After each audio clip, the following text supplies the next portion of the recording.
Ces Quesada na gumaganap bilang Nanay Lucing sa palabas ng Padjak Princess. Ang Padjak Princess, ang pinakabagong show dito sa TV5. Ito ay pamumunuan ng ating mahal na si Miles Ocampo. Ito ay kwento tungkol sa isang batang nangarap. Hindi siya tumigil hanggang sa makamit ang kanyang pangarap. Very, very positive na personality. At dito makikita kung paano siya nagtagumpay.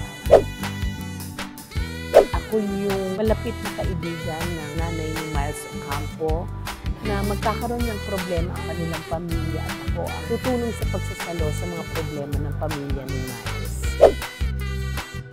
Ang kwento ay malungkot pero napaka-gaan po ng treatment. Matatawa kayo pero may puso. May puso kayong makikita dito. Kaya very, very timely din ito kasi pinag-uusapan dito yung na kung gaano kahirap ang buhay sa lipunan ngayon. Pero very inspirational dahil lumalaban ang mga tao sa Padjak.